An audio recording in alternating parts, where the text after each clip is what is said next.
Okay, let's be in order. We'll have a song. Somebody can frontier to lead us with a song. Who is that? Who is that? Who is that? Ah, you. Of course. Chantons un peu pour se relaxer. Chantons.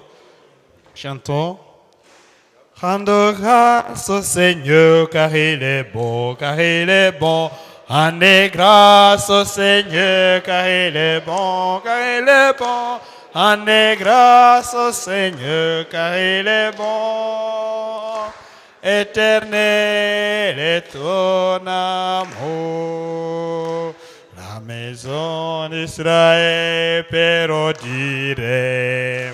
La maison d'Aaron pérodire. Tout le peuple de Dieu peut le dire. Rendez grâce au Seigneur car il est bon, Et grâce au Seigneur car il est bon, Rendez grâce au Seigneur car il est bon, Rendez grâce au Seigneur car il est bon. Éternel est son amour. So wonderful.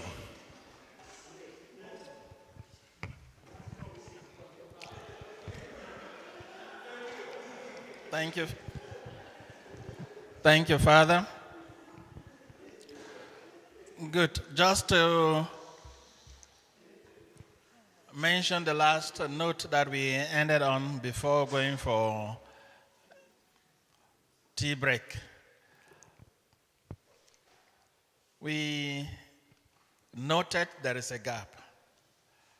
And then we have also noted that some dioceses realized this and they are trying to do something to fill that gap. And in the Diocese of Muranga, 4 things came out. First, you have the fraternity of priests who are trying to see how they can help one another, share with one another, and come out with programs that will help them. Then secondly, you have the sabbatical program, and they're encouraging their fellow priests to go on sabbatical. And from what I got to know from the director of the sabbatical center, and also from some people around, at first it was not easy for many priests to understand and to accept the importance of a sabbatical. And now many are beginning to see the necessity and the importance of a sabbatical. And a sabbatical helps some of us not to fall into or to suffer from burnout, because many of us, we actually do suffer from burnout, working without a rest.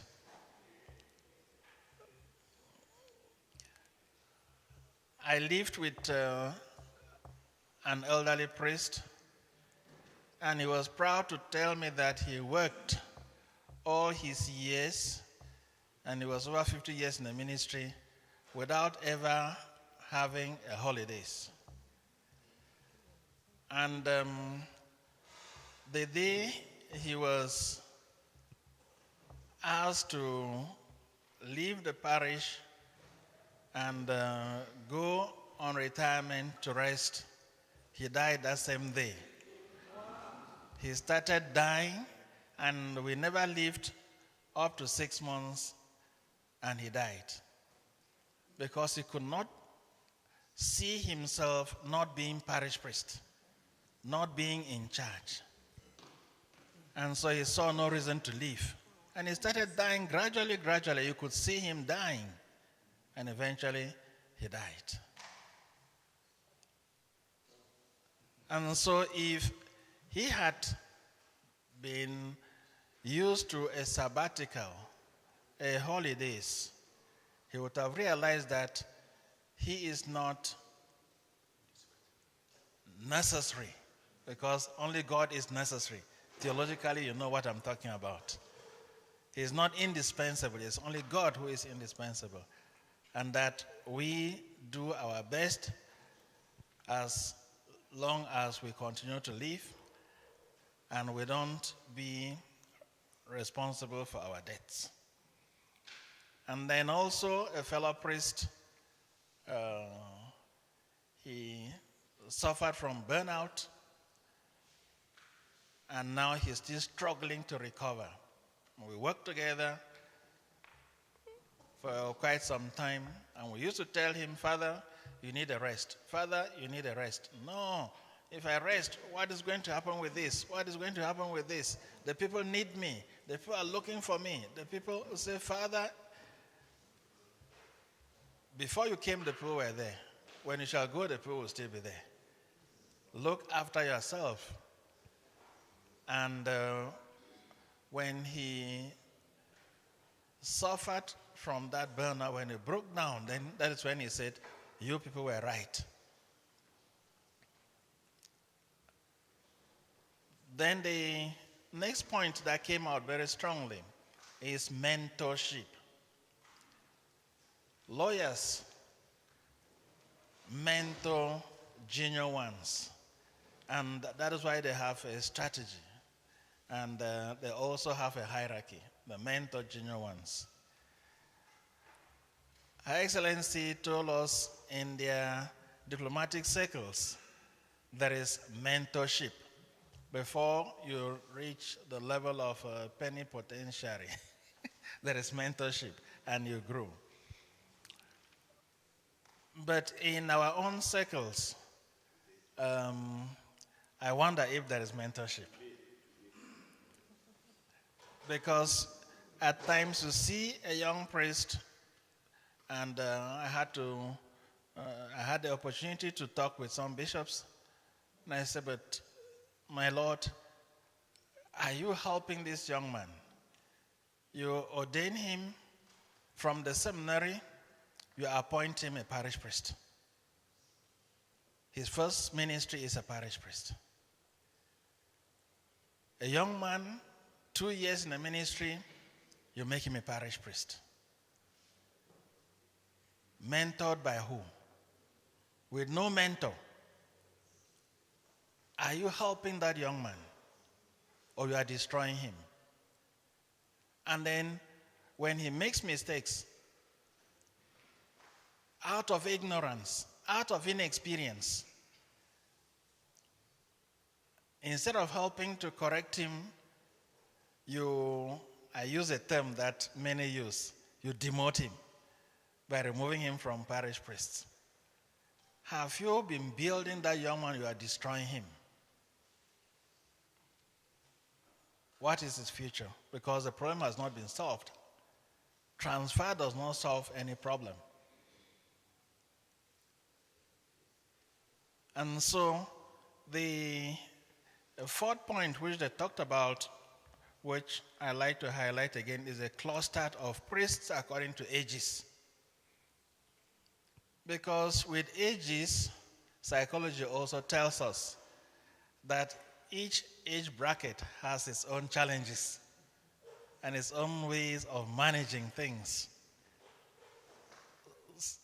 Some in a particular age bracket, they'll have experience to fall back to.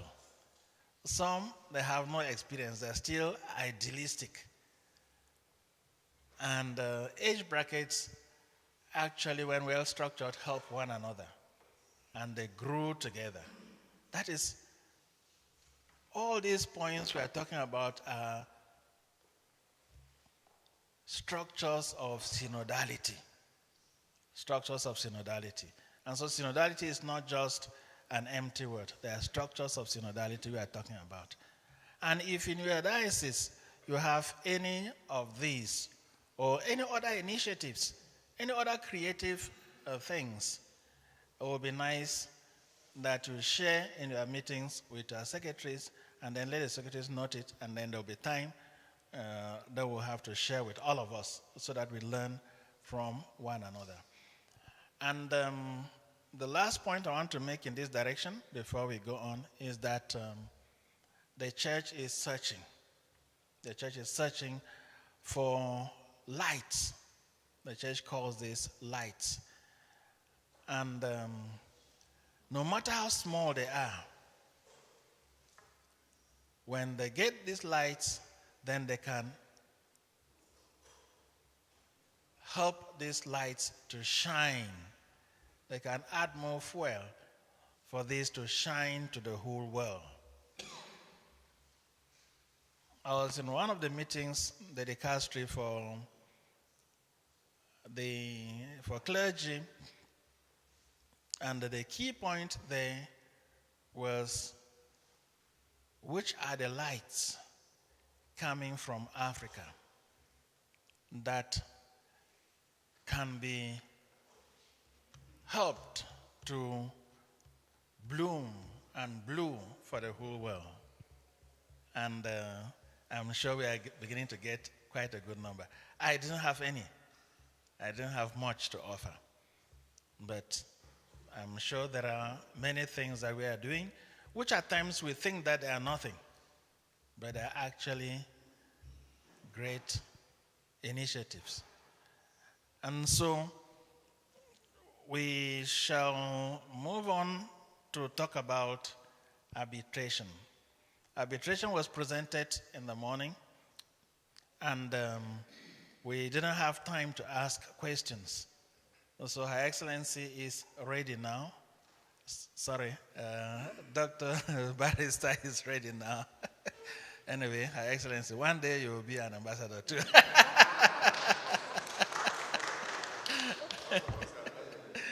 And all of us are excellencies. So, all of us are excellencies. So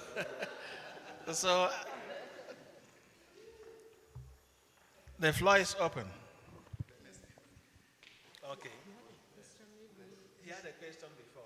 So let him ask, and then Father, you ask.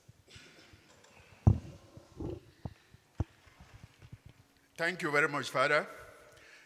I want to thank the barrister for the good presentation she made. My intervention concerns recusals, again concerning conflict of interest. If an arbitrator is appointed and they start the work, and midway along the line, they discover new facts that he has an interest, either directly or perceived, and he is kicked out of office. What happens when a new one comes in? Does he continue where he stopped, or they start the process all over again? Thank you. Thank you, Bobby Francis. You can even sit.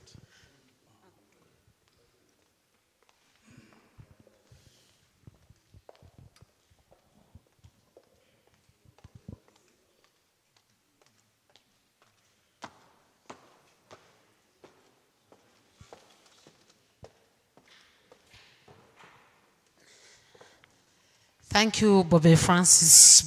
Bobby Francis has put a very serious question on the table. Let us start from the courtroom scenario.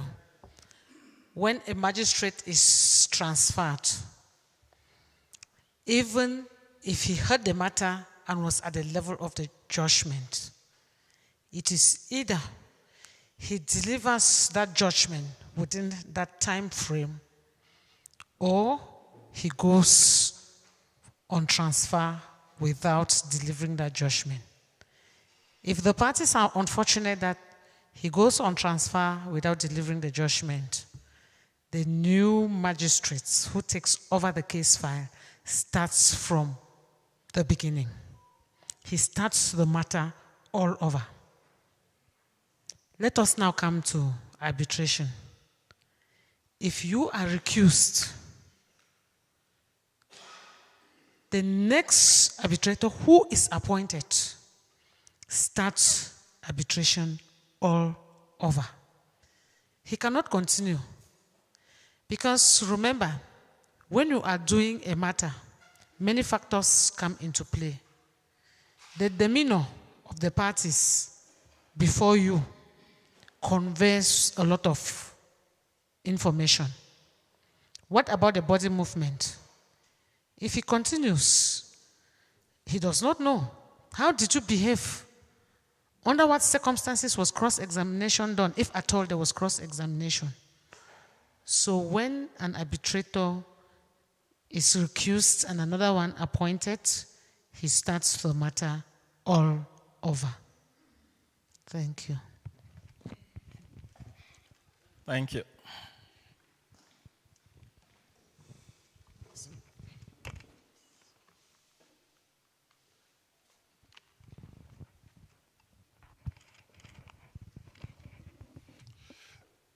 Moi, c'est Augustin Pilipili de l'archidiocèse de Lubumbashi. J'aimerais d'abord apporter une explication sur mon nom, parce que chaque fois quand on cite le nom de Pilipili, les gens changent de visage. Bon, ça n'a rien à voir avec le piment, hein? Vraiment, ça n'a rien à voir avec le piment. Mon nom, le Pilipili, ça signifie tout simplement, c'est une déformation de Philippe. Oui, mon grand-père s'appelait Philippe, alors on a déformé ce nom-là de Philippe à Pilipili. Il y a beaucoup de noms comme ça qui sont devenus des noms africains, mais en fait, ce sont des déformations des noms occidentaux, ainsi de suite, comme ça. Bon voilà, avant tout, j'aimerais saluer nos deux dames, saluer la compétence avec laquelle la compétence qu'elles font montre chacune dans son domaine. Je salue aussi l'éloquence avec laquelle elles transmettent le message ou la matière, et aussi l'élégance qu'elles ont à se tenir devant une assemblée à 90% constituée d'hommes. Chapeau bas pour vous, mesdames. Voilà, je voudrais partager une expérience. Ça va quand même nous édifier. Ce n'est pas tout à fait dans le domaine de conflit, arbitrage, tout ça. Mais c'est parce qu'on ne l'a pas épinglé ici, mais je trouve que c'est important. Et hier, en passant dans les discussions, on a parlé des projets, des financements et ainsi de suite. Alors moi, j'aimerais vous partager l'expérience de mon diocèse, l'archidiocèse de Lubumbashi, qui a plus de 100 ans. En 2011, le diocèse totalisait 100 ans d'existence. C'est un diocèse qui s'étend sur un rayon de 300 km. Il a une partie urbaine et une partie rurale. Et quand vous arrivez à Lubumbashi, dans mon diocèse, c'est pratiquement un grand chantier. Un grand chantier, on construit des églises ça et là. Et ces bâtiments sont construits de la fondation jusqu'à la toiture, à la remise des clés, rien qu'avec le financement local. Dernièrement, nous avons construit au diocèse un bâtiment de 2,5 millions de dollars pendant 4 ans. Aucun financement étranger. Tout est venu localement. C'est-à-dire que les évêques, on est au 4e évêque, les évêques qui se sont succédés, ont lancé une grande campagne de sensibilisation sur la prise en charge de l'église locale. Et c'est ainsi que dans mon diocèse, les fidèles ont vraiment accepté cette prise en charge et vous sentez qu'ils prennent leur église en charge. Il y a très peu de paroisses chez nous maintenant, presque pas, qui écrivent encore des projets à l'extérieur. Moi, je me rappelle quand on m'a ordonné, il y a très très très longtemps, pour acheter une moto, on écrivait un projet à l'extérieur. Ça n'existe plus chez nous, ça. C'est déjà dépassé. On a fait vraiment un grand pas. Parce que les paroissiens, les fidèles, ont accepté de prendre en charge leur église locale. Pas seulement sur le plan finance, matériel, dans beaucoup de domaines. Par exemple, nous avons un consortium de magistrats et avocats, c'est MABAC, et qui prennent en charge tout ce qui est juridique dans notre diocèse et qui aident même la commission de justice et paix pour résoudre certains problèmes. Nous avons aussi une mutualité, un regroupement des médecins qui font la même chose. Et beaucoup de laïcs, chacun dans son domaine, se sont réunis pour chaque fois apporter de l'aide aux fidèles. Et chacun dans sa paroisse, même au niveau du diocèse. Vraiment, nous sentons une prise en charge de l'église locale par les fidèles. En plus de ça, nous avons, je dirais que quelque part, nous devons enlever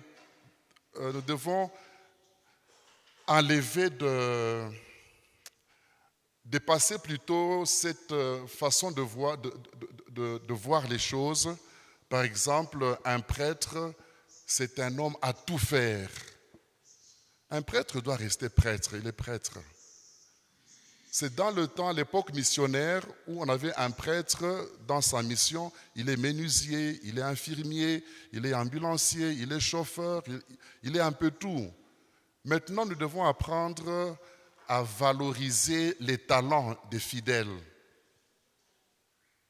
et d'apprendre aux fidèles de mettre leurs talents au profit de l'Église. Profit de l'Église. Ainsi, le prêtre s'occuperait de l'évangélisation, ce pourquoi il a été formé au séminaire. Et ça aide beaucoup notre archidiocèse de Lubumbashi et nous avons résolu beaucoup de choses qu'on n'arrivait pas à résoudre dans les années passées. Maintenant, ça va au diocèse. Nous sommes au 4e évêque et mon évêque, Monseigneur Fulgence Mouteba, c'est lui le président de la conférence épiscopale nationale du Congo. Voilà la petite l'expérience que j'ai voulu partager avec vous. C'est la prise en charge de l'église locale par les fidèles. On écrit moins de projets en Europe, presque pas. Nous résolvons tout nous-mêmes. Merci de votre attention. Un grand merci, mon père. Good. So self-reliance, financial and in other ways. Good.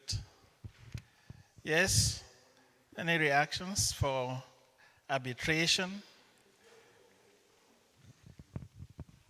And you are also free to give impressions, not just questions and answers. Merci beaucoup, Abbé Aimé Vincent de l'archidiocèse de Kinshasa. Chez nous, je commence avant de poser ma question par rapport à la formation de prêtres. Chez nous, il y a un système, tous les prêtres de moins de 5 ans suivent une formation qui est organisée par une structure. Donc tous les prêtres qui ont moins de 5 ans sont suivis par une structure coordonnée par des prêtres choisis par l'archevêque. Mais je crois que dans cette formation-là, les prêtres ils se donnent pas à fond, peut-être par rapport aux thématiques qui sont abordées, mais je crois que parmi les thématiques de mon retour au pays, je proposerai qu'on intègre cette question de résolution des conflits dans la formation qu'on donne aux prêtres qui ont moins de 5 ans. Parce que dans les cursus du séminaire, on n'a presque pas une formation en ce qui concerne la résolution des conflits. Donc, dès mon retour au pays, je vais proposer qu'on intègre cette formation aux jeunes prêtres. Et avec tout ce que nous avons eu ici, je pourrais toujours aussi moi-même donner ce que nous avons reçu aux autres confrères qui sont restés. Alors ma question, je ne sais pas si ça concerne l'arbitrage ou la médiation, mais je pose une question précise qui me concerne. Avant que je ne vienne ici, on m'aborde pour une question qui concerne le mariage. On cherche à se divorcer. Mais quel est ce couple-là? C'est ma propre nièce qui m'aborde pour traiter cette question. On parle les médiateurs ou l'arbitre, je ne dois pas être parti pris. Mais cette question, moi je lui ai dit que je ne peux pas, je préfère vous envoyer chez un autre prêtre, mais elle tenait à ce que moi je puisse traiter cette question. Je n'ai pas pu, moi, compte tenu du voyage, je crois que à mon retour, c'est le problème qui m'attend. Est-ce que je dois traiter ces problèmes-là puisque c'est ma propre nièce? Puisque peut-être que j'aurais tendance à être de son côté plutôt que du côté de son mari. Merci beaucoup. Thank you, Father. So, Father. Somebody wants to talk also. Merci beaucoup pour la parole que vous m'accordez. Je suis heureux aussi d'avoir suivi les exposés de mesdames, leurs excellences Viviane et Rosaline. Mais j'étais aussi très frappé par les détails que Viviane donnait sur les cas un peu de l'abus de pouvoir des confrères curés. Elle donnait des détails là et on se retrouvait, n'est-ce pas? Alors, mais je serais plus heureux si elle nous montrait aussi quelque chose de diplomatique sur les comportements des femmes dans nos paroisses. Parce que les femmes aussi sont puissantes dans nos paroisses. En tout cas, sans les femmes, nos paroisses ne pouvaient pas bien respirer. Alors, je pouvais être très heureux, Madame Viviane, montrer comment les femmes aussi ont pu aussi abuser aussi de leur rôle dans nos paroisses parfois. Je peux citer un cas juste de passage dans la diocèse gondouanais où une dame était devenue faiseur des curés et même des vicaires.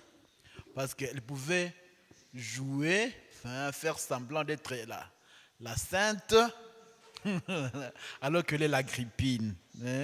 Vous imaginez, elle peut faire un scénario où elle arrive, elle fait devant le vieil évêque, elle fait le signe de croix, elle entend là le veni créateur devant l'évêque, puis elle ment.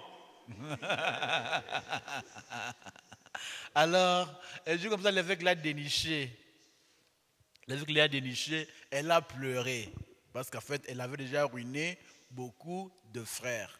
Juste, madame, je serais heureux si vous faites des cas où vous nous montrez combien les dames font du bien, mais aussi où elles ruinent le clergé dans nos paroisses. Merci beaucoup.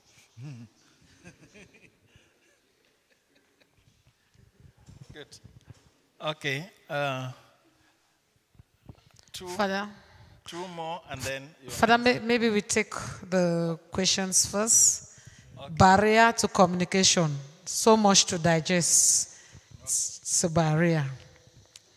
So, Father, you have consulted this assembly to resolve a problem in your parish. We need consultation fee.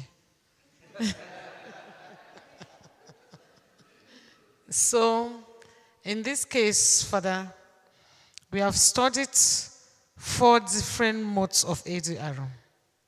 We've studied negotiation, conciliation, mediation, and arbitration. Let us start with negotiation. In that situation, negotiation is out of place.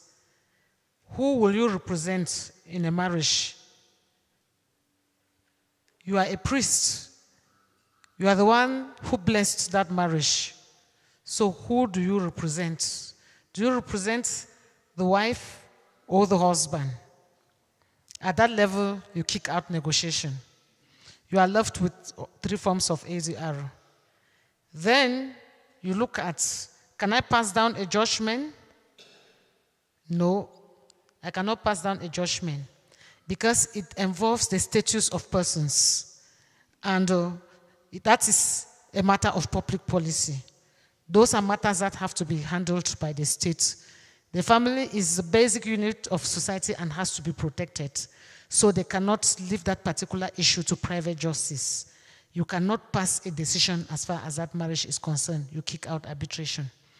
You are now left with conciliation and mediation. Conciliation, yes. In conciliation, you listen to both of them. You are the designer of a solution. You are struggling to see how you can reconcile them.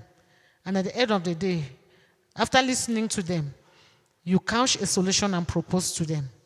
If they accept, good and fine. Now they go to mediation. Both of them can agree that you mediate. If that is the agreement that you mediate, you can now be a mediator. And when you are the mediator in this case, you don't design any solution for them. You only facilitate discussion between both parties. And they are the ones who generate options for settlement. And you do your best. You can settle. If conciliation does not work, at least mediation will work. Father, good luck. Thank you. Excellency.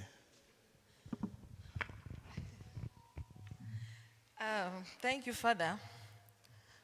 Mon père, vous avez posé une question que j'aurais voulu éviter. Yes, I would have loved to avoid bringing women in this discussion. You know why? The women in church are very powerful. The prayer groups, the women in the prayer groups, and especially the Catholic Women Association, wherever they are a force to reckon with in church. If you want something done and done well, you confide it to the Catholic women and you can sit quietly and you have it done. But then, you have to delimit the relationship that you have with the women in the church. It has to be very clear. It has to be professional, non-erotic. Yes, there should be love. Let that love be agape or filial, not eros. You said it, Father. Because that is where the problem of most priests lie. You talked about somebody, the lady who was the maker of priests. She will decide where to assign you. What gives her that power? Is she the bishop? She's not the bishop. There are 2 things. Either in that parish, money changes hand before posting is done, or in that diocese, there is a relationship between the leader and the maker of the priest, so to say. So it is on you now, who is the leader, to choose the kind of relationship you have with that person. She can be the secretary, a very powerful secretary, and as I said earlier, trust. You know, everybody in an office needs a confidant. So the bishop might have had this woman as her confidant, as his confidant, and he will tell the woman everything, knowing that this woman will not tell the priest. And maybe the woman has gotten so used to the bishop that she knows that whatever advice she tells the bishop, in her judgment as a woman, the bishop will take it. Because we too, we can discern. We discern a lot. That is one good thing that women has. They can discern, they can counsel. But based on their own interests at times. Yes. So, if the woman's interest is to make some quick money, she will use the bishop in such a way that she can make that money. She gains the bishop's confidence. So much so that if she says, Bishop, this is what this your priest did, the bishop will not have any problem. He will not even go for inquiry. She has done that the first time, it was true. Second, the third, by the 10th time, the bishop will say, this one is a very truthful woman. And whatever comes out from her, the bishop will do. So if she tells you, Father Anthony, I'm so connected to Bishop Atanga, I will give him a call and tell him to send you to a very good parish where you can have parishioners that take care of you. You don't need to wash your clothes anymore. But you need to do something. Motivation. What do? You start, I have a project. I have a family project. I have a private project. Your parishioners will raise money. You go and give to this woman. Tomorrow you are appointed to a very nice parish where you have all your economic problems solved. What will you do next?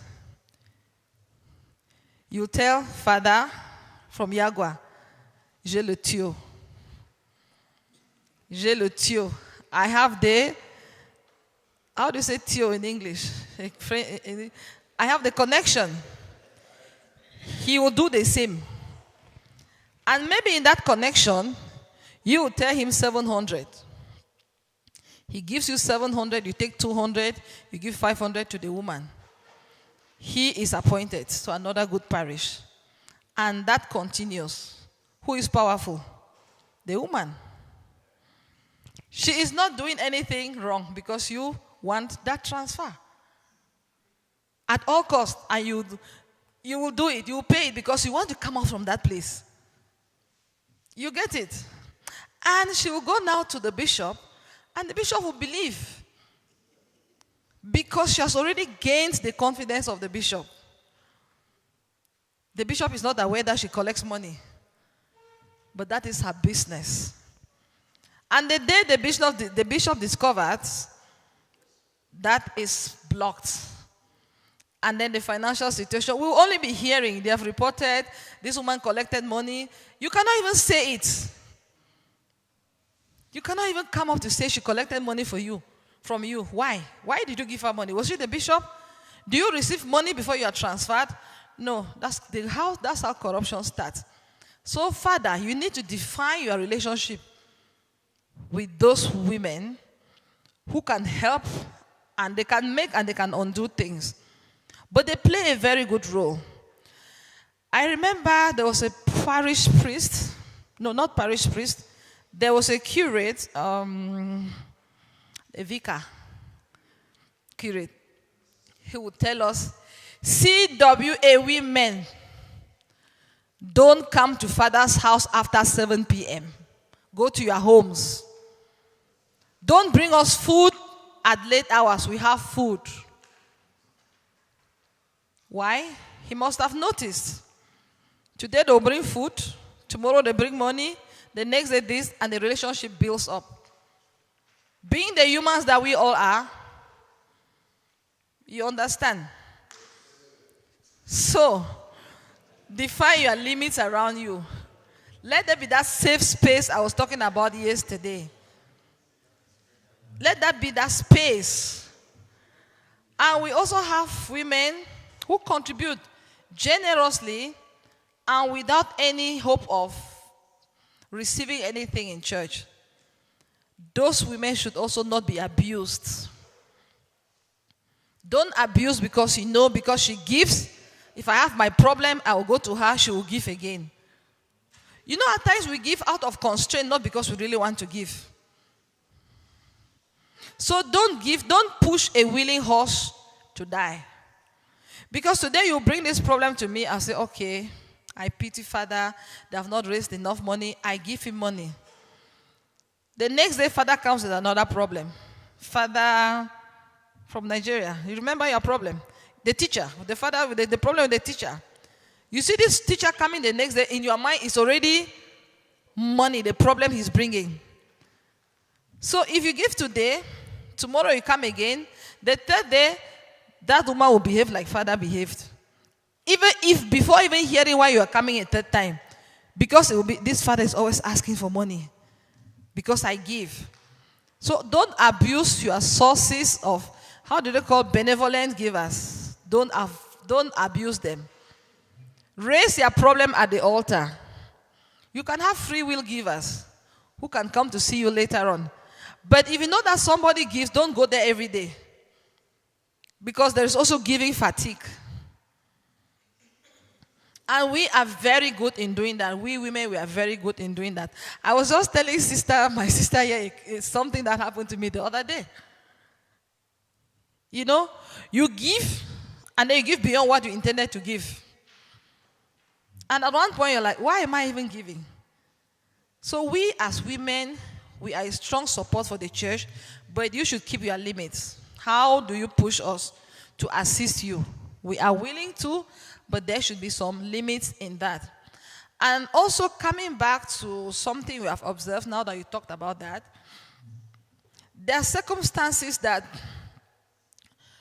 the priest needs are even outside the church's needs.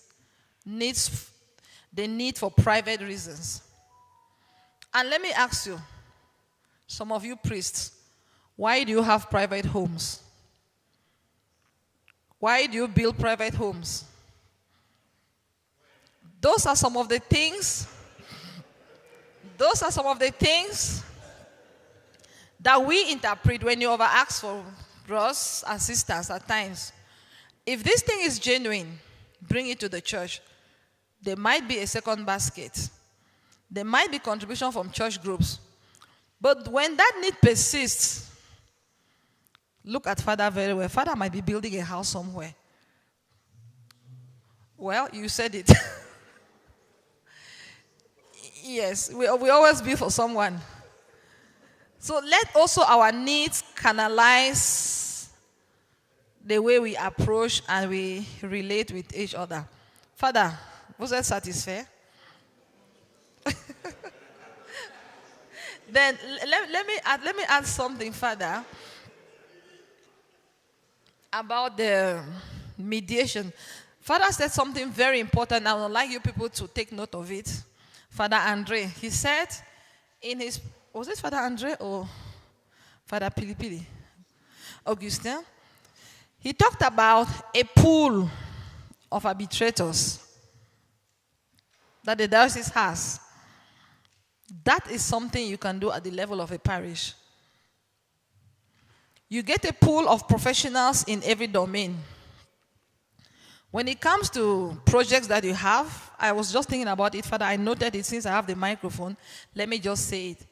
You have a pool of professionals. Maybe if it comes to building and construction, you look for the architects and the engineers that are in your church, in your parish. You create a board of engineers, or you can call it a committee. When it comes to legal issues, you look at the barristers, the advocates that are parishioners. You put them together. Now, when problems arise, conflicts arise within the community, you see in that pool who can resolve the problem. Which means the parish can be dependent on those resource people whom you have already identified. You also mentioned about doctors. But that should come at a minimal fee. Don't say free of charge. Because free of charge, they will give you the work of free of charge. less energy, less involvement, less research. But if they know there is something at the end, they will take it seriously. And also, being the fact that they are part of that parish, they want to do your best to give you the best service. So we have a lot of parishioners we don't use. But you would like to take them as a private solicitor or something. And then you pay more than if you had put them in a group, you know their different specialties. They can come in when needs be. And then, Father Joseph, you talked about, well, I noted it when you were saying, after the father from Muranga spoke. Father, talking about the different clusters of priests. What we mentioned yesterday about abuse of authority at times also comes out from the fact that you are put under a junior priest and you feel that that junior priest shouldn't be the one who is your boss. But you die in silence, you don't complain because of Article 515, Father Cletus. 515, paragraph, You die in silence because of that article. How have you addressed that article? Further, they have I know that in Cameroon, there are retreats, there are annual retreats for priests. I also know that. What do you talk about when you go to those retreats? Do you just come, camaraderie, prayer? You don't address the problems that concern you. You see? So you don't talk about the issues that burden you. You complain to parishioners who don't have any help, who cannot help you. But the core is there. This is the retreat. There should be space to talk about the problems we face and how to handle them. Sharing of experiences during the retreat. And this question needs to be addressed. It can only be addressed by priests. And I think that is a very good opportunity, having priests from over 30 countries. That in your final documents, some of these problems, you put them there and you bring recommendations. It might not be followed, but some bishops might look at it and think again that this is more than 50% of African priests, of African countries, not 50%, not 30 countries, 30 priests, 9 countries. Yes, 20%. So they will listen. Because what the church has not been doing is this issue of hierarchy. It only comes down to the level of the bishop and it ends there. It should go down. To say if you are 5 years in the priesthood, you cannot be a parish priest and your curate is 10 years, has 10 years experience. Just know from the beginning there will be a problem. Because in terms of seniority, the one for 10 years is more senior and more experienced. And submitting him to somebody who has less experience is already a good ground for conflict. These are things you have to address yourself. And when you have an opportunity like this, when the report is done, they will not say it is Father Anthony who did it, it is Father Cletus, it is Father Evarestus. It was the priest that met in Nairobi. There is no name. So you will not be singled out for having challenged the bishop. So this is the opportunity. Whatever you see that is not working in your diocese, that needs redress, do it here. So that when that document comes out, it will be an anonymous document, not carrying your name. You are a participant, yes. But what you said will not be underlined to say this came from Cameroon or from Sierra Leone or Nigeria, but it has addressed a situation that exists. So, Father, that's what I was thinking about. So maybe as we are here, all these things we are bringing as suggestions, they should come out so that at the end, we take them back to our bishop and say, yes, you sent me to Nairobi. This is the document we brought. This is a summary of what we did in Nairobi for your kind attention and action. You leave it with him.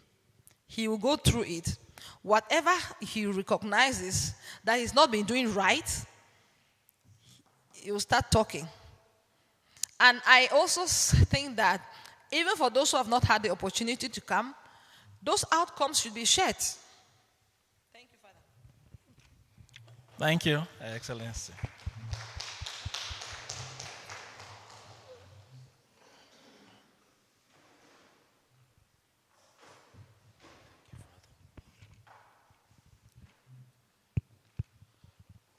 My name is Felix Gobi from Nigeria. Listening to Her Excellency provoked a lot of things, but I don't want to deviate from what I wanted to contribute earlier, and that is why I will stick to this so that I will not talk long. Listening to the barrister, the first day she made a presentation, I walked up to her here and I asked her a question. I said, is this process only legal? Because her presentation has a serious legal tone and the technicalities are seriously legal. And listening to her this evening, especially on arbitration, I just said the technicalities have become more intense. If you don't have the acumen, the jargon of her discipline can put you off balance. But because we have a basics in philosophy, we are able to follow up.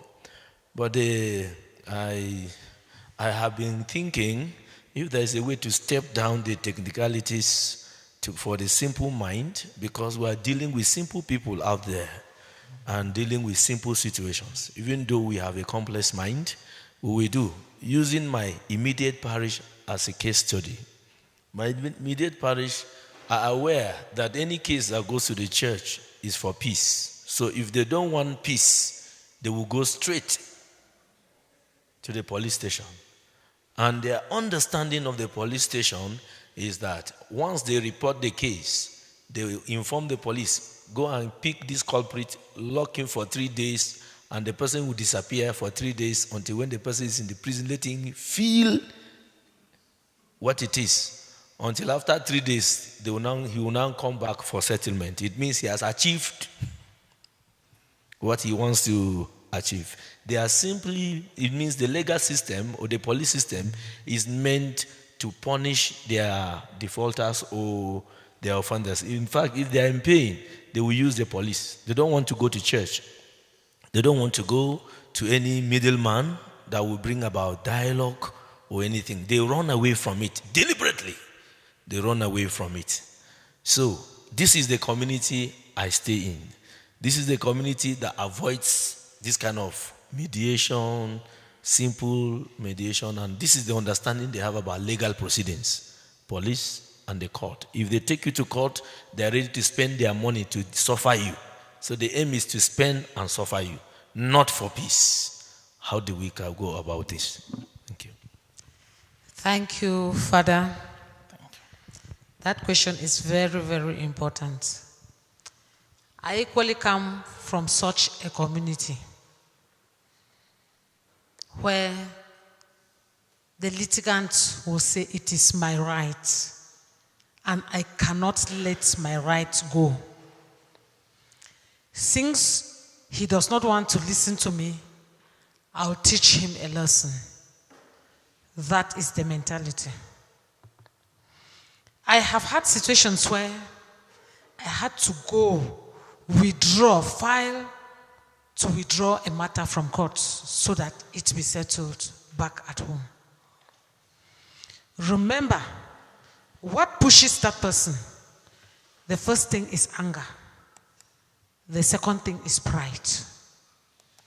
I said one thing here, that I'm happy that the church is taking up this issue of ADR now, because the Christians are ready to listen to their reverend fathers. ADR has existed for a few years now in Africa. For instance, in Kenya, since the law was passed in 1995. But if you go to court, the caseload in court is still very high. There is no sensitization.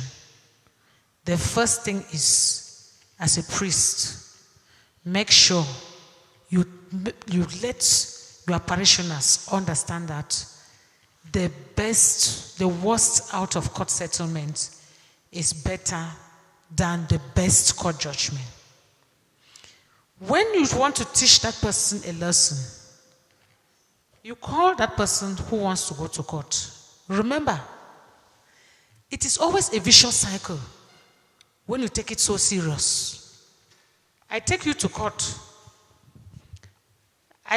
You are detained at the gendarmerie cell. Sometimes you leave the cell to prison and you are granted bail. Then we go for negotiation. I can make peace with you. What about the aftermath of that detention? Do you think about your children? It is a vicious cycle. And I come from an area where when you are detained at the gendarmerie cell or police cell, from there to awaiting trial, even if you are discharged and acquitted, your name is ex-convict. You are an ex-convict, even though you have never served an imprisonment term, even though you have never been convicted. You caused me to go to prison because you want to show your might, maybe political might, maybe economic might, and then I come for us to settle. The parish priest, you have to let that person understand that. Now, even though we are at this negotiation table, you have to make serious peace, if possible, with both families. It is not only a matter of settling this dispute. You cut off that vicious cycle, and a simple sorry, humility, solves that problem. When the matter goes there, most of the times, the authorities that be, the traditional authorities, because ADR is actually practiced in our palaces. They hear matters and hand down judgments. But immediately the parties go to court, you hear the notables or the village chief saying, since these parties have already gone to the police, they have gone to court, the matter is above me. No. You do everything to bring them back. Remember, as a parish priest, your interest is to have peace at the end of the day. It is not only resolving the matter. Imagine transformative mediation. The interest is not only resolving that matter, but seeing into it that the relationship between the parties is transformed. There should be transformation. If there was no relationship, let there be a good relationship. If there was a relationship that is not more a going concern, make sure that you transform that anger into some sweetness, and then you build the relationship. That is the aim of ADR. Sometimes you cannot prevent him from going to that, from detaining the other party. Okay, if you cannot prevent, he has already detained. What do? You cannot leave it there. I have withdrawn so many criminal matters from court. So many. And at that time, they don't even want to go to the civil court. They want to go to the criminal court because they want you detained. What about that? If the other party brings a convocation to you that I have been summoned, because normally they will come to you, Father, my opponent has summoned me. I'm going to the police tomorrow.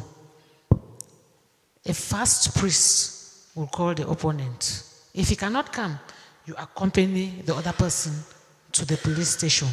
He will normally come there and you start your conciliation or whatever process you desire at the level of the police. Have I answered you, Father? Thank you. Good. Father Anthony, and then we'll draw some conclusions. Thank you. Thank you very much, Father. I think I understand. What you just said, Barrister, is what happened to me once in the parish. My parish pastoral council president's son was convoked, was requested to go to the gendarmes. So he told me, since he's been helping me in the parish, then I took the piece of paper and I went to the gendarmes. It was a problem of 50,000 francs. and his father was ready to give the money. So when they were very angry that I should have brought him, they want to correct him. I said, but I have come to see you. Let's talk about it. And we talked. They said, no, we want him. Since the money was not there, we went back. And the next time I came, I brought the money. And we talked. They said, no, we did not know that you were a priest. Since the money had a motivation. So we gave them the motivation and the money and left. So they had to solve it. So at times, as you rightly said, it is nice to intervene. Even I had my own case where around midnight a guy came, shattered my windscreen, shattered the glass of the driver's door, that I was owing him 3,000 francs, which was true. And he passes in front of my door every day, but he will not come to the house to take the money, which is there waiting for him. But he came at around midnight, shattered even the headlamps. He lives in the farm. He drugs himself to live there. So he had taken enough drug. So the next morning I was informed that he was the one. So I called the owner of the farm and told her to see the child that her son has given birth to. So when she saw it, I said, go and bring him. Let him come and see. The first thing I did, I gave him the 3,000. I said, you see. So I said, just like my brother said, I also wanted him to be corrected. If I wanted to take him to the gendarmes, I didn't want, because I know he hasn't got the money. I have to repair my car. But I wanted that the worm that is in his head that makes him should be taken out. So the lady came and pleaded that no, if he goes there, I'll be the one, because it's a distance from where we were staying. I'll be the one to go and be feeding him and all that. So I called the gendarme officer who came to the house. We resolved the problem. They paid him his transport back. And then the lady decided to take care of the repairs of the car. So it's always possible. Father Joe, you made mention of many things which, if, as you say, if we make resolutions, they will help. Because remember when you talked about the bishops appointing and all this, I said today, because yesterday was not like that. We grew up under the Mihiri fathers. A young priest knew his place and always grew under an elderly priest. And even the diocesan priests who came up, they were always with the elderly ones, and they passed on the baton. And that question to the bishop is important, because bishops who were formed in that system have had now another idea of the church. From ordination, you are made parish priest. Because now in the church, we have turned the church from priest to bishop into a money-making business. Let us be very clear with that. We cannot exempt any person. That is the problem we are facing, money. In some dioceses, the more envelopes you give the bishop, the more you are fined. We don't want to, we will not call names, we are not saying, but all of us are living it. We are living it. Some, you see, it's a tribal problem. You are in front of the bishop with your confrere, and all they are speaking is their dialect. You don't know whether they are preparing to cut off your head or not. So that some of these things that we laugh over them. If we cannot take these resolutions, we seated here, even if we make resolutions at the end, we cannot take them to our bishops. They have to go to the powers that be that have gathered us here for them to see what they can decide. If you take to your bishop, he knows where to put your name. So that is what you went there and discussed about me. You are coming now to tell me. Yes. So it's very important to help the church in Africa. We have to put some checks and balances so that certain things should not happen. The younger priests today, there is no respect in the presbytery. No respect. They can talk to you anyhow because he knows where the favors are coming from. You talked about women. There are some who are very powerful because even the bishop strips the finance. So when you talk carelessly, he tells you, you are going to leave this place, you are going to go to the bush. So it makes the priesthood become more difficult for us. Because the bush is where the children of God are. The bush is, you are not going to evangelize goats or elephants or these people. And the bush is part of the diocese.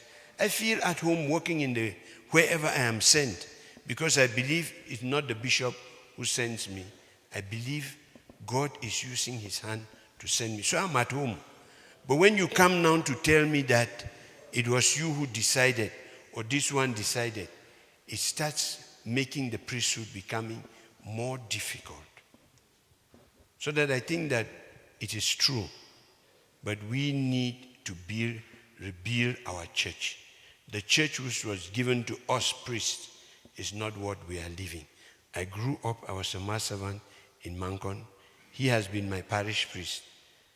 We have worked together. But the church which is today, our leaders need to toe the line, to help us toe the line. You cannot just comfortably just move as a priest into a presbytery in your diocese and feel at home. Even in your own diocese. You must go to where your friend is and then you feel at home. It's not correct. A priest is a priest. Something will happen to you. You are going to your own diocese for the burial of your mother. You have to pay mass stipend. You celebrate the mass, but you pay mass stipend. But you are a priest of the Roman Catholic Church. No, you are not of our diocese, you are of this. It pains. I made a remark once that in most of our dioceses in the Anglophone area, after Mass we make collections for masses to be said for the dead. But I am surprised. I am taking part in that Mass as a stranger. Let me call myself a stranger because I'm not from that diocese. You have 100 masses that are offered. All remain in the parish. The priests who come there to assist at that burial, not even an intention is given to them. But we go to Europe to get intentions to come and celebrate in the diocese.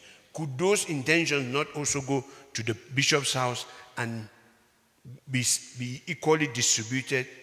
Is it only the ones from Europe that are better? We cannot have them here.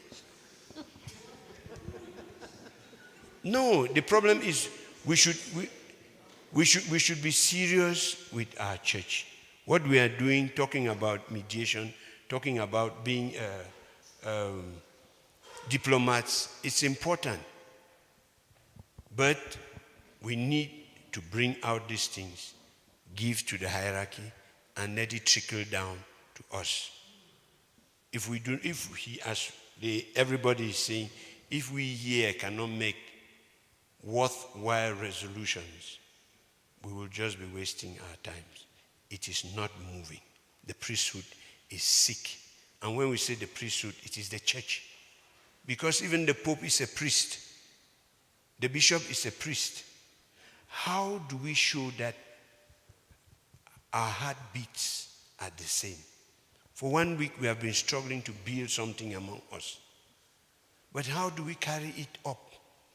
That is the problem. Unless we are honest with ourselves. I say this because I am not working in my diocese of origin, and when I go back, I see things. And I talk to some of my friends, those who are open. There are times I even tell Father Joe because we work together in many domains. Because it is not moving. But you cannot go to the bishop. You go to him, you get a different answer. You know what you see as a priest is not what you see as a bishop. So now I'm a bishop, I see more things and I have more ideas. Which advice would you give him? And all of this turn around money. With the Mill Hill fathers, we never knew that a father could lack this or that. But it is with the black man father. Nothing is, in some dioceses, it is well defined. In some, nothing is defined. You are sick, you go and take care of yourself, bring your bills. If there's money, they reimburse you. If there's no money. And then when you take money from the coffers, tomorrow you stole from your parish. Finally, where are we going? Like I said the other time, a priest is sanctioned because of money. But we have seen other places where when money is this, the bishop can cover it and then know what to do with his priest to save the name of the church. But the name of the church is all over. And then we complain about our Christians going to revival churches. Who are sending them? Us. Because when some of those things are not solved in the house, they're in public, the public space takes and they can laugh at us. There are many things we can do through mediation, through diplomacy, to keep the name of the church, to make Christ not to be bleeding too much on the cross, because he's bleeding because of us. We still need to build. Some Christians still have some amount of love for us. We are still credible in front of them. Let us use that to build the church. Thank you very much.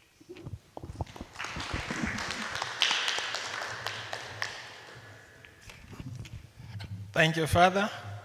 We wanted to start drawing conclusions, but some fathers are dying to talk. So we'll just give you 1 minute, 1 minute, 1 minute, 3 minutes. You go more than 1 minute, we'll shout you down.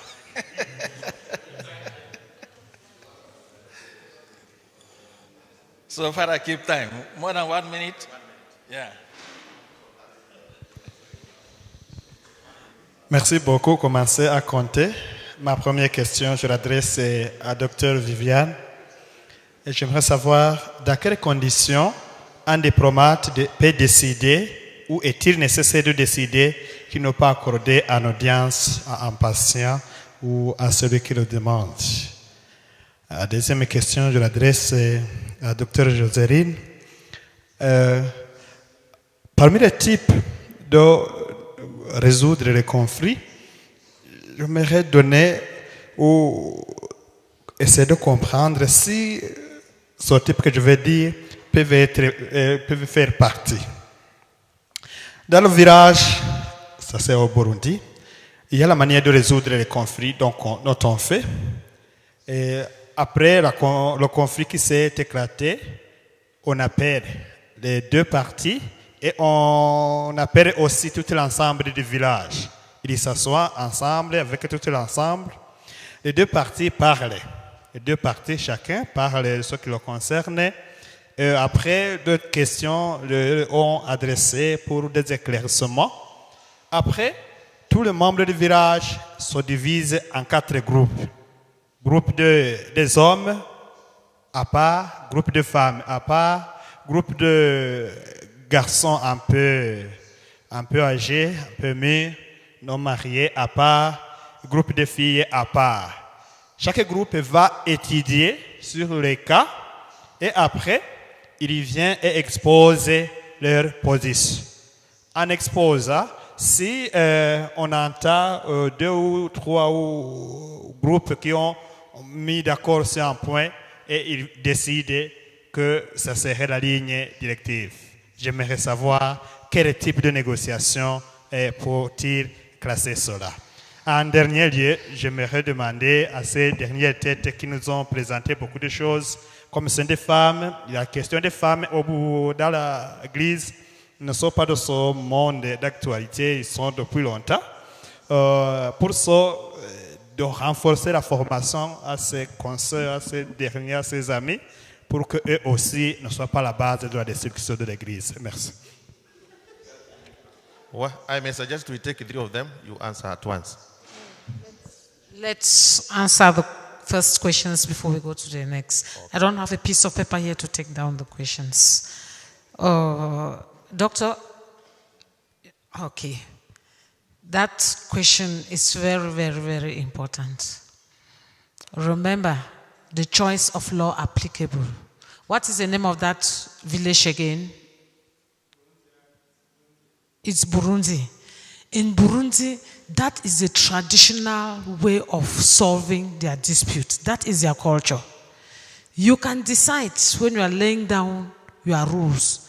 You will say, this dispute will be resolved following the culture that obtains in Burundi. Full stop. It means that when your dispute arises, you use that method. You see that in that method, both parties come. They state their case as they see it and as they understand it. Now it is at the level of deliberations. The village now divides into 4. They deliberate separately, and then they come and present the results of their deliberations.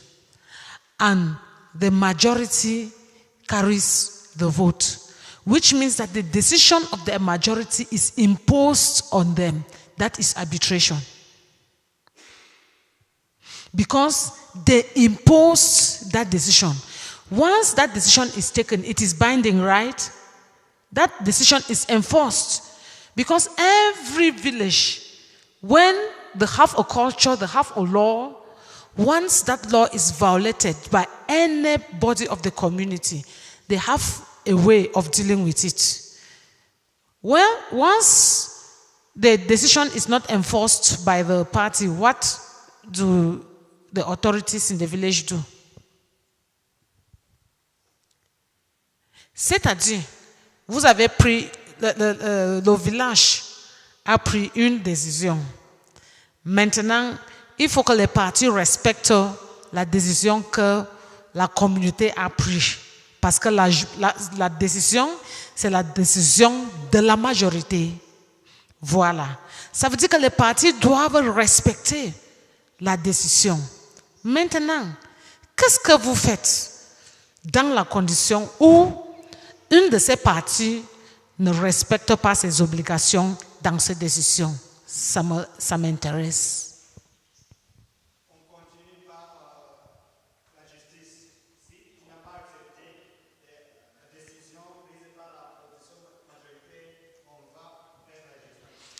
Pour trancher le litige à nouveau? Non. Maintenant. Le Burundi? Oui. Oui.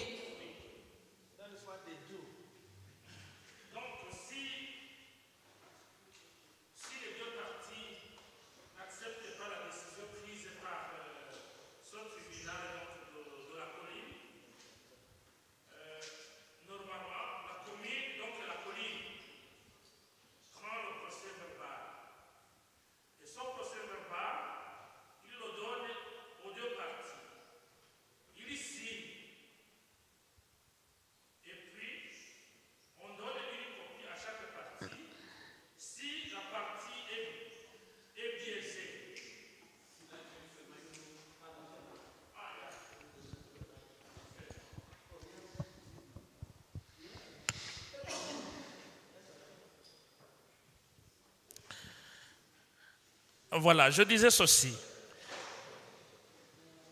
Donc, deux parties. Une partie a porté plainte à la colline.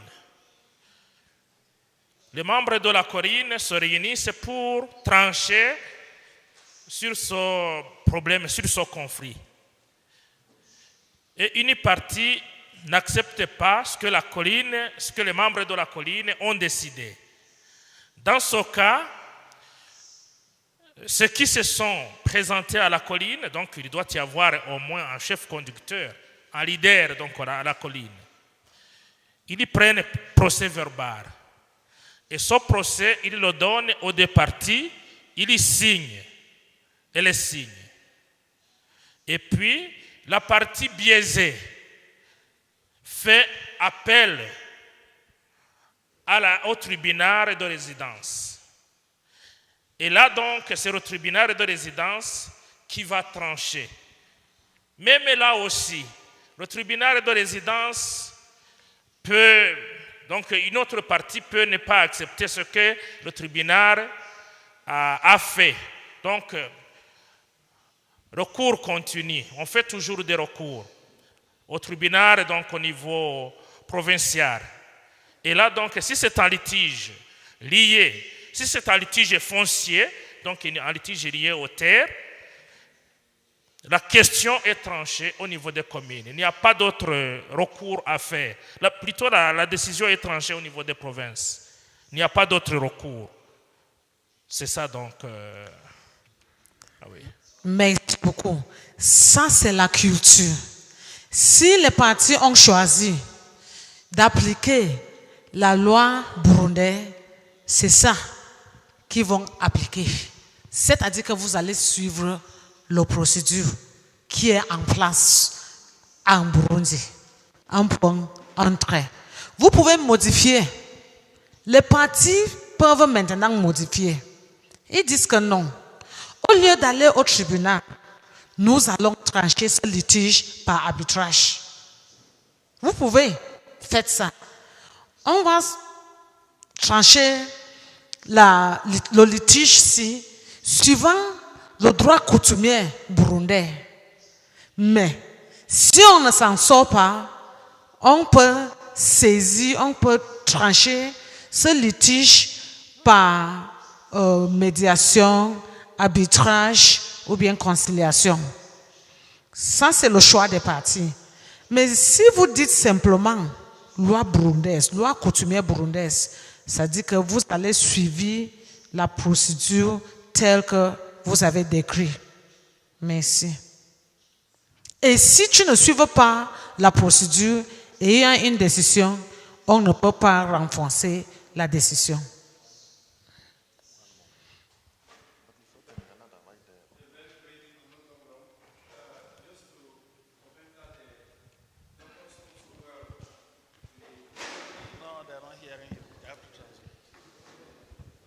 So I'm saying that the doctor spoke so well with a purely legal undertones. And Father Anthony too also spoke very well. But there's something I want us to understand. We are talking about the church, not a purely secular institution. If we are saying that they should revise the 1983 code of the canon law, is because it is old-fashioned, maybe. Now, if we are going back to the days of the Mihi missionaries when they came during evangelization, and it was uncommon to see a young priest being the parish priest at that time, then we should understand that Pastor's Double Verbis number 69 says, every candidate is the necessary and irreplaceable agent in his own formation. Meaning that what? A young man can still be a parish priest. But if the old person does not see that as necessary, then there is something wrong with the formation. Because we are not talking purely on secular power. We are talking about serving God in humility, in love, and in service. I don't see any reason if I'm a young man, I'm an old man, then I can work under a young person. Maybe there's a secret agenda.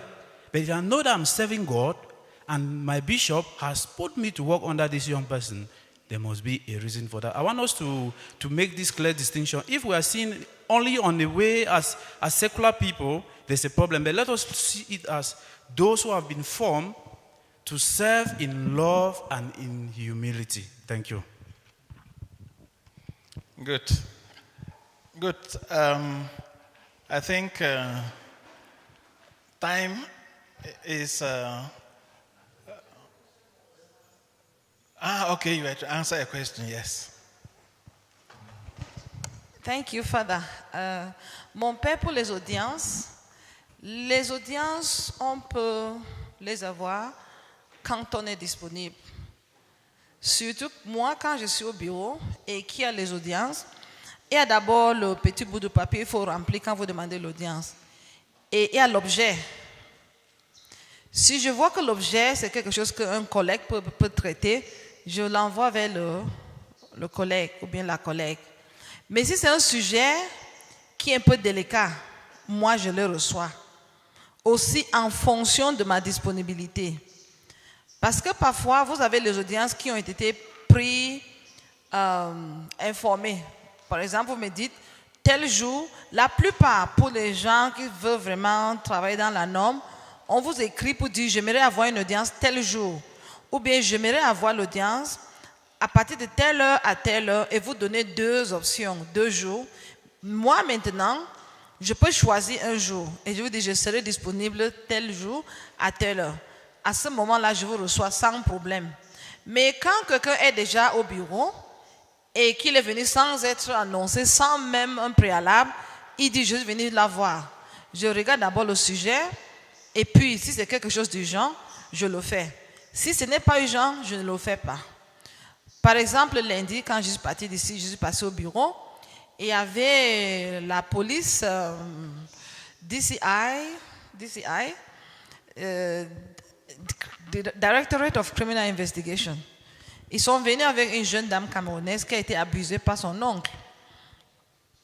Mais quand j'ai vu le temps et j'ai vu que j'avais des engagements ici, j'ai demandé à mon collègue de recevoir. Mais au finish, il allait là-bas, il écoute, il vient me dire, je lui dis la suite. Vous voyez que si moi-même je l'avais reçu une seule fois, j'aurais réglé le problème. Mais comme il ne pouvait pas régler ce problème, il part, on lui dit telle chose, son oncle s'est abusé de lui. Je dis, ok, bon, elle veut le laisser passer. Le laisser passer est payant.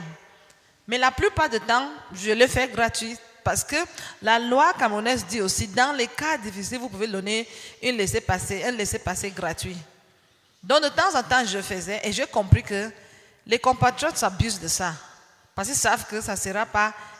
Donc, depuis un certain temps, on exige le paiement comme il est dû. Donc, je dis, dites-le, moi je n'ai pas le temps, je suis en train de sortir, j'ai un rendez-vous, dites-le de payer, le laisser passer, on va les donner. On revient, ils reviennent et me disent non seulement, elle ne sait même pas où dormir. Je demande, est-ce que nous avons une maison sociale? We don't have a social housing. We're not running a social office. Donc vous voyez que c'est un problème, que c'était un peu sérieux. Et la policière était là. C'est à ce moment-là que je les ai laissés. Je dis, demandez à cette policière qui amène cette dame. Est-ce que dans le système kenyan, même dans vos ambassades, est-ce que vous logez les citoyens qui sont dans les situations comme ça dans les ambassades? Non. Donc la ramener là où elle était. Et quand elle serait prête pour rentrer au pays, si elle a un bien, on lui délivre son don, le laisser passer gratuitement. Mais il faut un bien. Comment elle va faire pour un bien? Où est l'oncle avec qui elle habitait? L'oncle a fui. Vous voyez un peu. Donc parfois, vous recevez en fonction du sujet et la gravité du sujet en question. Donc normalement, les audiences, c'est comme ça.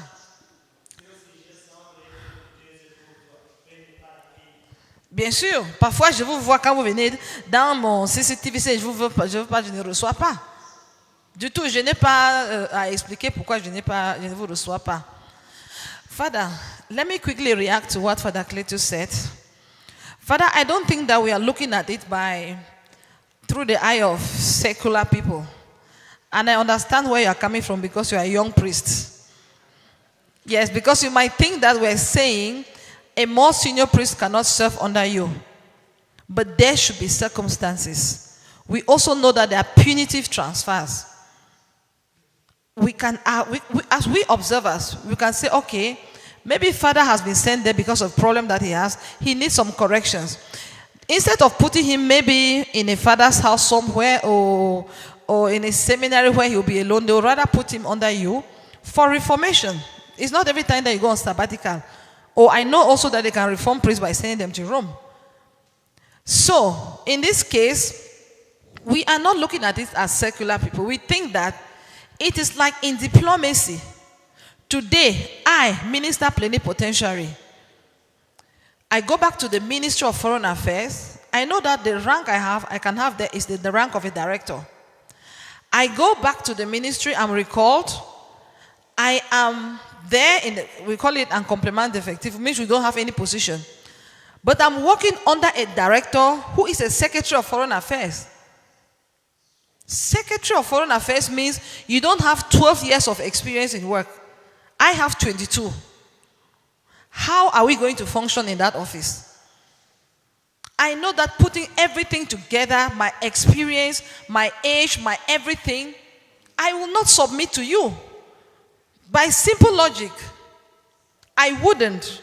Because I know that, in fact, we usually say, quand je montais à la colline d'Obili, tu étais avec moi. You were not there with me. Because going up to that hill of Obili, ce n'est pas qui peut, hein, c'est qui veut. Ce n'est pas qui veut, c'est qui peut. So, Father, we are saying that this issue of hierarchy and also seniority should be taken into consideration, because it frustrates others who believe that they are more senior and that they should not be put in that position. We are not saying that there are not cases that can happen. They can be. But let there be some logic in it. You cannot take a general and put the general under a corporal. Good. Thank you very much, Excellency, and thank you for the questions. And from what is coming out, and coming out very strongly, I heard they talked about a pool of professionals that be put together in the parish and various areas of interest. Hello, Father. Yes? Can I leave the stage? You are right. Thank you so much.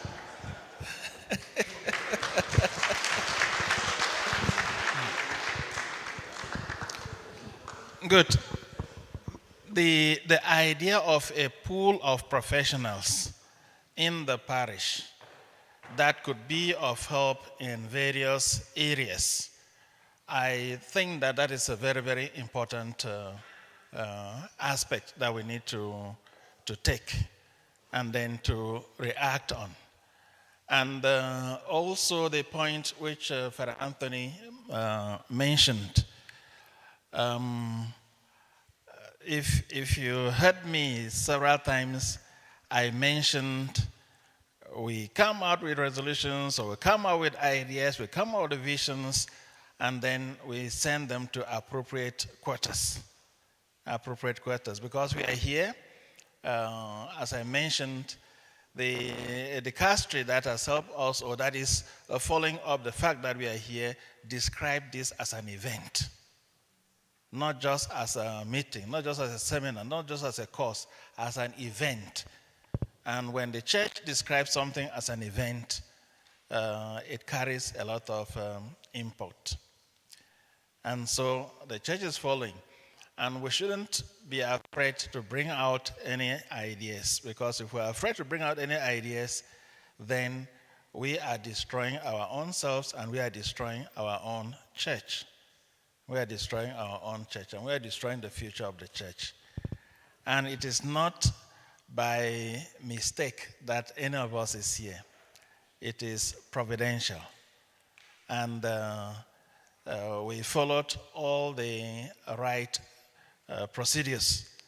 And all of us who are here have been appointed by our bishops to be here, which means if they are not convinced of what we are doing here, they wouldn't have given us this opportunity to be here. You know what it means for a bishop to allow a parish priest to be out for 3 weeks, not just 1 or 2 days, for 3 weeks. If the bishop did not see the importance of such a thing, he could not do that. We know that. And we know that the bishops discussed even with their College of Consultors and other things. And that even us being here has been the choice of many of the priests who said, look, it is this priest who can, it is this priest who can, it is this priest who can. And so we should know that we are actually representing our church. We are representing our church, and we shouldn't be afraid of coming out with anything. And so this idea of coming out with ideas or structure in the area of bringing professionals together, perhaps we can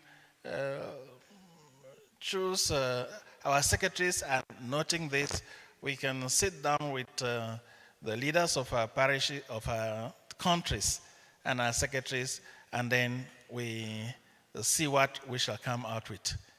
And so, and if you have any beautiful ideas, give to them. We shall meet this evening after supper briefly, but we shall also have time to meet again and come up with ideas, gentlemen, and don't be afraid. And nothing shall be tacked on you, because the process that led to bringing you here will still be followed. And don't feel threatened that the bishop will say, hey, this is, no. We know what we are doing. And so things shall arrive the way that they are supposed to arrive. So thank you so much. It's been quite animating. And the fact that we still want to continue, yet we cannot continue, shows that we are dealing with issues that are very pertinent and are very real. So thank you so much. And just to say something about tomorrow, tomorrow we shall have a safari. We have been working for too much. We have been working really too much. We need some relax. And so tomorrow, our mass shall be led by Tanzania, and then after mass, our normal morning prayers, and then breakfast. Then at 9 o'clock, we shall be jumping into the bus to move out. So 9 o'clock tomorrow morning, we shall be moving to the Rift Valley. And we shall have lunch out somewhere. And then we hope that by 6 p.m. we should be back. So we're actually spending the day